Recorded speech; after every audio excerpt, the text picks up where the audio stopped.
capítulo 1 desse livro de Daniel é o treino de Daniel e dos seus companheiros. É o treinamento deles para poderem servir a Deus. Nós encontramos no primeiro capítulo Daniel e seus amigos procurando se separar de tudo aquilo que era de Babilônia. Eles rejeitam a comida de Babilônia, eles correm risco de serem mortos, eles se mostram valentes diante daquele perigo que eles estavam correndo de testemunhar do seu Deus ali em terra estrangeira, e indo contra a corrente que Babilônia tinha imposto sobre eles. É claro que eles iriam obedecer os seus captores, mas eles não iriam comprometer a verdade e não iriam comprometer aquilo que dizia a lei do Senhor. Então aquilo foi o treinamento deles, foi o tempo de, vamos chamar assim, aqueles 40 anos no deserto que Moisés passou, sendo treinado para poder então depois liderar o seu povo. E no capítulo 2 eles são colocados ao serviço do Senhor agora, correndo os mesmos riscos de serem mortos, porque esse rei aqui, o Nabucodonosor, ele pede algo que é impossível a qualquer homem. Ele teve um sonho, ele esqueceu o sonho, e ele queria que os sábios não apenas dissessem o significado do sonho, mas dissessem qual era o sonho. Mas isso é uma coisa que só Deus é onisciente, só Deus sabe, conhece os pensamentos das pessoas.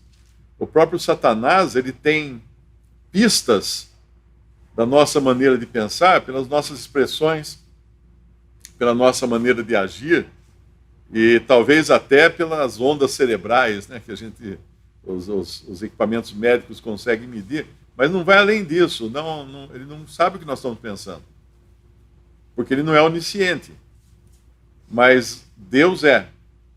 Deus conhece todas as coisas. E aqueles magos, eles tinham poder. Quando nós pensamos que esses magos, esses caldeus, eles eram os cientistas. Inclusive, quando fala lá no Evangelho dos magos que vieram do Oriente, atrás da estrela, a palavra mais correta, tem algumas traduções que colocam wizard, que seria sábios.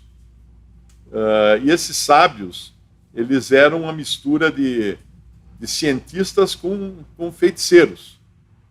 Pessoas que tanto estudavam as ciências conhecidas na época, mas era uma mistura, porque a astronomia e a astrologia era tudo misturado. E a química e feitiçaria também entrava mais ou menos no mesmo bolo. E Satanás tem poder. Quando nós olhamos para todos os povos do mundo, nós encontramos o pajé entre os índios, o feiticeiro em outra tribo, os druidas, os magos lá das regiões nórdicas. Todos os povos têm os seus feiticeiros. E indo mais atrás, nós encontramos os magos de Faraó, que tinham poder suficiente, energizados por Satanás, para imitar os milagres ou sinais que Deus fazia através de Moisés, exceto um, que era transformar o pó em piolhos, porque aí eles teriam que ter capacidade de criar vida, uma coisa que compete a Deus. Então esses magos aqui, certamente eles teriam maneira de fazer mágicas, fazer muitas coisas, mas não conseguiam ler o pensamento de Nabucodonosor.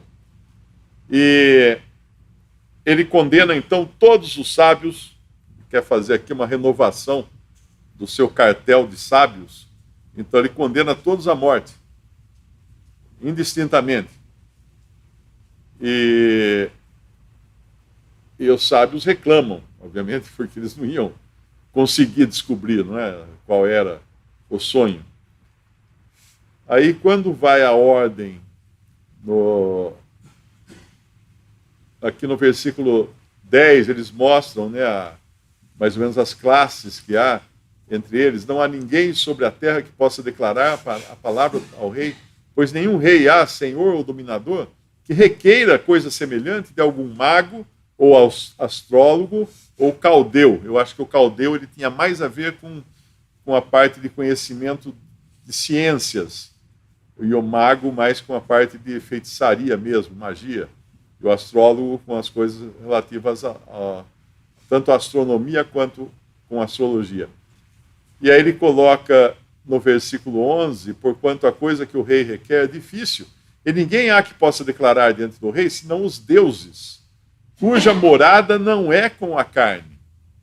E é interessante isso que eles falam aqui, porque é a distância que a divindade, ou as divindades, no caso deles, têm do homem.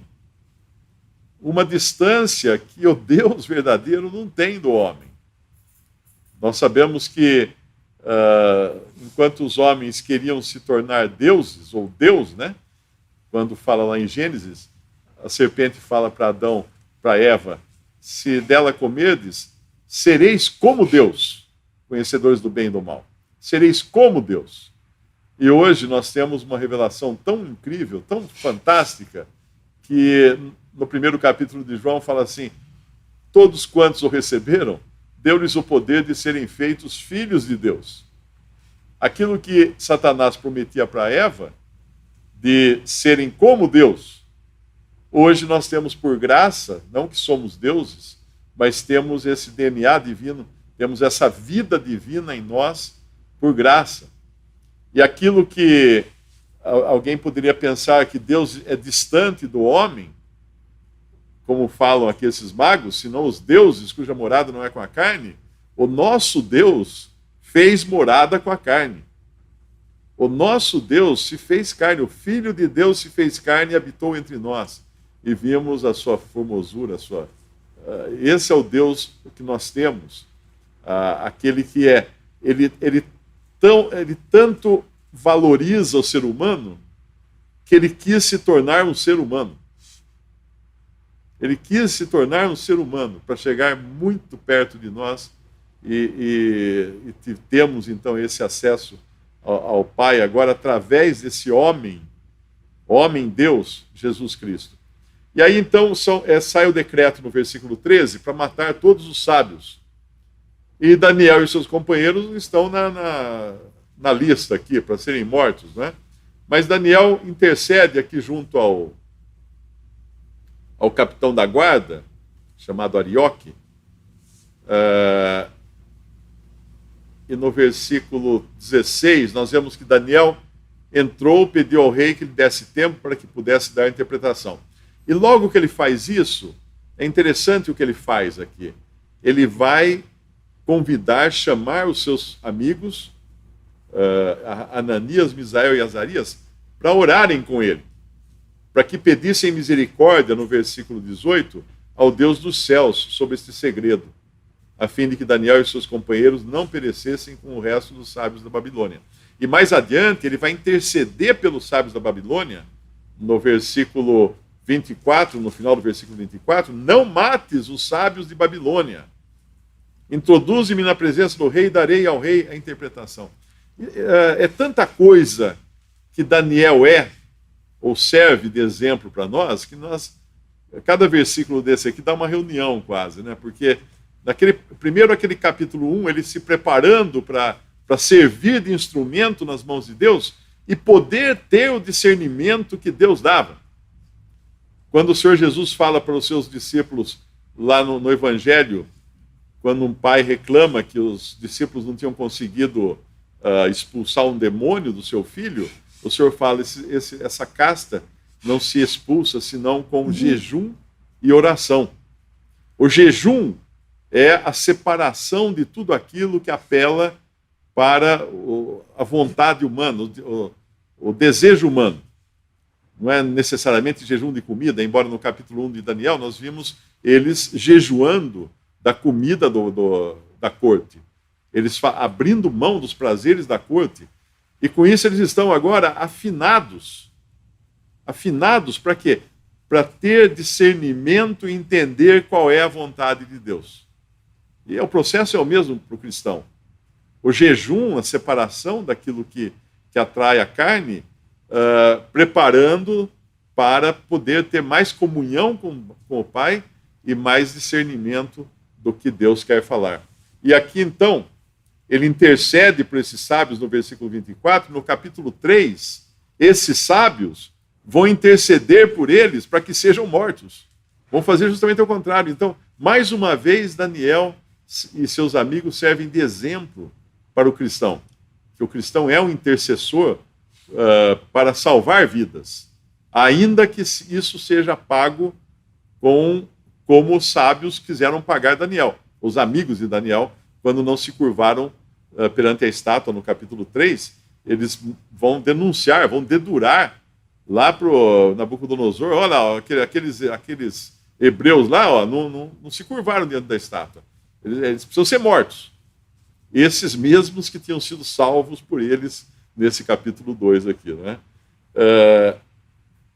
Então Daniel vai agora com esse discernimento, ajudado pelas orações dos seus companheiros, entrar na presença do rei para revelar não apenas o significado do sonho, mas o próprio sonho de Nabucodonosor. Na verdade, o livro de Daniel é dividido em duas partes. Do capítulo 1 ao 6 é a primeira parte, em que trata do povo de Israel sob a disciplina de Deus, o governo de Deus sobre eles, porque eles estavam cativos agora. E do capítulo 7 ao fim, trata das visões. Nesse capítulo, nessa primeira parte do livro, do capítulo 1 ao 6, ou no capítulo 1, ele abre mostrando já que Nabucodonosor já havia invadido Jerusalém, já havia Deus entregado o Jeoaquim nas mãos dos gentios, e ele vai então agora no capítulo 2, em que começa o assunto mesmo da primeira parte do livro, que é interessante vermos quando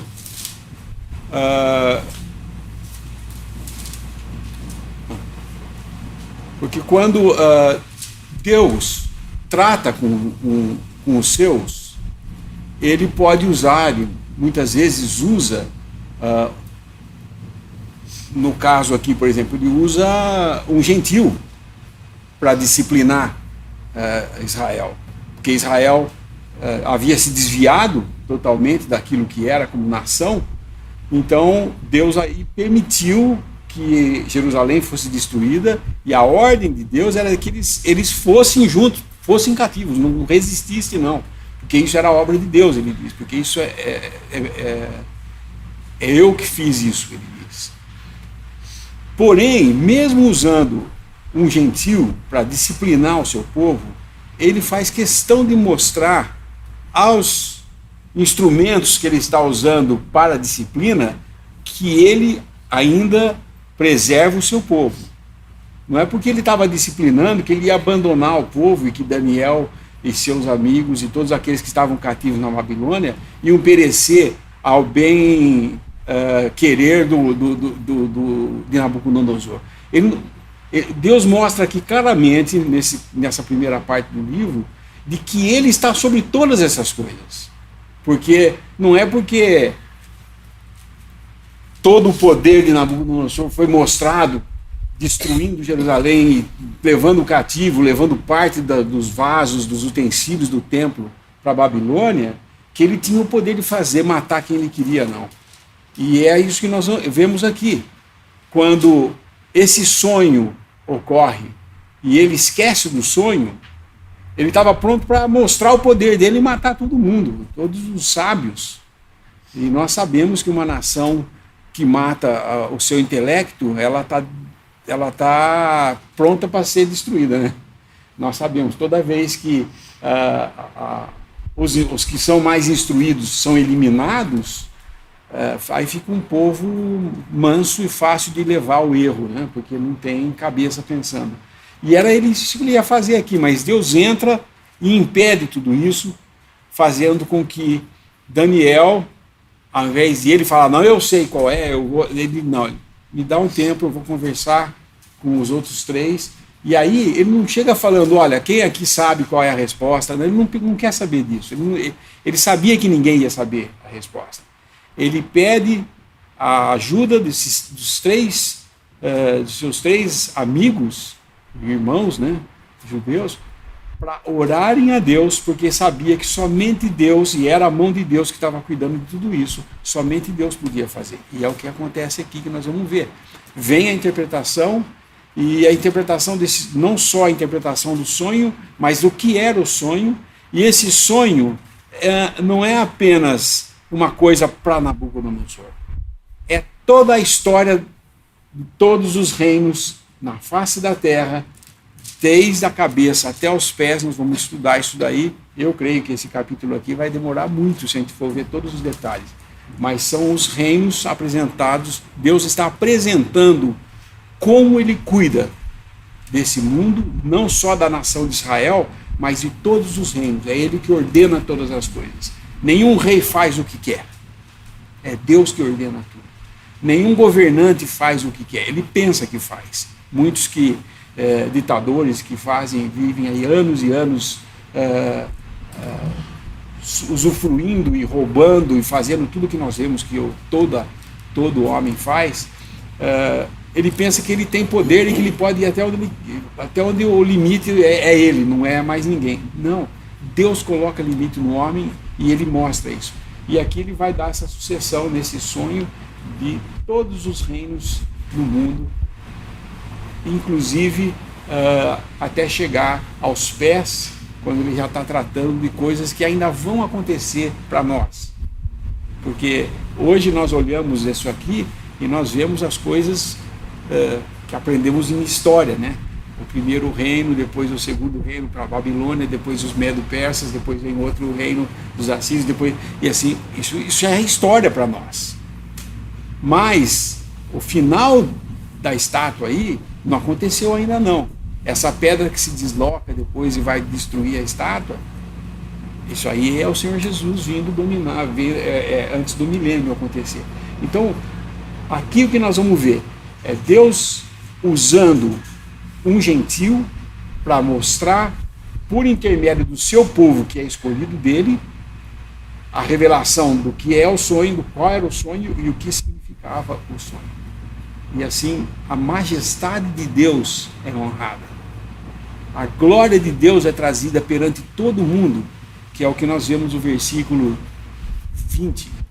Falou Daniel e disse: seja bendito o nome de Deus para todos sempre, porque dele é a sabedoria e a força, ele muda os tempos e as horas, ele remove os reis e estabelece os reis, ele dá sabedoria aos sábios e ciência aos inteligentes. Então, Nabucodonosor, se fosse matar todos, não ia conseguir, porque Deus é que dá, não era ele que tinha o poder sobre eles.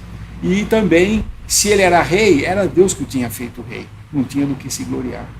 E assim, nós vemos a mão de Deus cuidando de todas essas coisas, e tudo que vai ser falado nesse livro de Daniel aqui, é Deus mostrando todo o seu plano de soberania sobre a sua criação.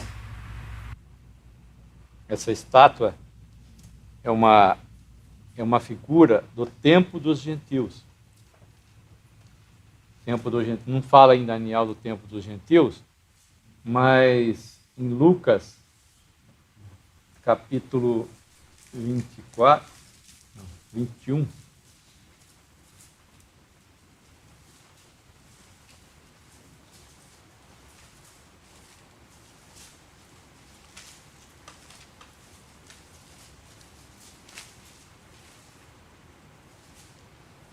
e 24, e cairão ao fio da espada, e para todas as nações serão levados cativos. E Jerusalém será pisada pelos gentios, até que os tempos dos gentios se completem.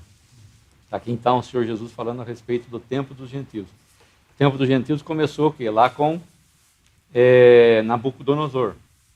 Então, esses 4 reinos, o tempo dos gentios vai se completar. Quando o quê? Quando as 10 nações se congregarem, até o milênio, quando começará o reinado do Senhor Jesus. Né? Então, essa estátua, a história dessa estátua é o tempo dos gentios. Esses 4 reinos são os reinos dos gentios, que vão dominar. Os judeus estão espalhados. O que aconteceu com eles? Serão levados para todas as nações cativos. E Jerusalém será pisada pelos gentios. É o que está acontecendo hoje. Jerusalém está sendo pisada em todo esse tempo, até quando o Senhor Jesus vai reinar. E nós vemos que tudo que começa não permanece. Esses reinos, eles vão enfraquecendo conforme vai passando o tempo, eles vão... Tanto que começa de um material nobre, que é o ouro, prata, depois cobre, e cada vez vai se deteriorando esses reinos. E o mundo é assim que acontece com o mundo. Cada vez ele vai deteriorando mais e mais e mais e mais. Mais longe de Deus, por causa do pecado, desobediência e entre outras coisas, e querer ter o domínio, né, que Deus deu, claro, para esses povos, como foi falado, que Deus é soberano sobre todos os reis da terra, mas por causa dos judeus, então, Deus passou o domínio para os gentios, mas vai ser retomado de novo, através dessa pedra que é a pessoa do Senhor Jesus. É interessante que Deus, aqui no nosso capítulo, é chamado de o Deus do céu. E a razão disso é porque o templo havia sido destruído. E Deus não tinha mais morada aqui na terra. E toda vez que o povo, ou toda vez que a gente vê a situação daqueles que pertencem a Deus estarem em uma situação muito ruim, de fraqueza, de debilidade, de falta de fé, nós vemos que Deus levanta indivíduos. Ele não levanta homens. Nós vamos ver que Daniel aqui é chamado especificamente de varão valoroso. Assim como, por exemplo, praticamente para nós cristãos, se a gente ler a segunda carta de Timóteo, nós vamos ver que Paulo se dirige a Timóteo pessoalmente, individualmente.